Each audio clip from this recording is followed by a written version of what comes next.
ఉన్నాయి. ఇప్పుడు ఇందులో మనం పుదీనా పేస్ట్ని ఇందులో యాడ్ చేసుకోవాలి. మనం లెమన్ జ్యూస్ యాడ్ చేయడం వలన పుదీనా కలర్ అనేది చేంజ్ అవ్వదు. ఇప్పుడు ఇది బాగా కలుపుకొని మూత పెట్టుకొని కాసేపు ఉడికించండి. చూస్తున్నారు కదా, కొద్దిగా వాటర్ అయితే బయటికి వస్తున్నాయి. నేను అసలు వాటర్ వేయలేదు. సో ఇప్పుడు 3 టేబుల్ స్పూన్స్ కారం, మీ టేస్ట్కి తగ్గట్టుగా సాల్ట్ వేసుకోండి. మీరు చికెన్లోకి ఇంతకుముందు సాల్ట్ వేశారు అండ్ పుదీనా పేస్ట్లో కూడా సాల్ట్ వేశారు. సో చూసి సాల్ట్ని వేసుకోండి. ఇలా 2 సాల్ట్ ఇంకా కారం వేసిన తర్వాత బాగా కలుపుకొని మూత పెట్టుకొని ఉడికించండి. ఈ డిష్ని వీలైనంత వరకు సిమ్లోనే ప్రిపేర్ చేసుకోండి.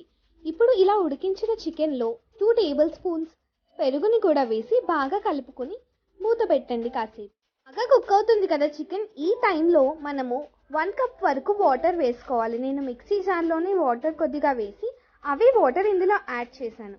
ఇలా బాగా చికెన్ని కలుపుకొని కాసేపు మూత పెట్టుకొని ఉడికించండి. చూస్తున్నారు కదా, బాగా కుక్ అవుతుంది చికెన్. ఈ టైంలో మనము ఇందాక డ్రై రోస్ట్ చేసి పౌడర్ చేసుకున్న మసాలాను ఇందులో యాడ్ చేసుకోవాలి.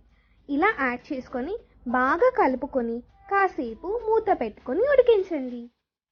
అండి, ఎంతో టేస్టీగా ఉండి పుదీనా చికెన్ అయితే రెడీ అయిపోయింది. కొత్తిమీర వేసుకొని గార్నిష్ చేసేసుకోవడమే. మీరు కూడా ట్రై చేసి మీకు ఎలా అనిపించిందో కామెంట్ సెక్షన్లో కామెంట్ చేయండి. మరిన్ని వీడియోస్ కోసం మా ఛానల్ని లైక్, షేర్, సబ్స్క్రైబ్ చేసుకోవడం మాత్రం మర్చిపోకండి. బాయ్.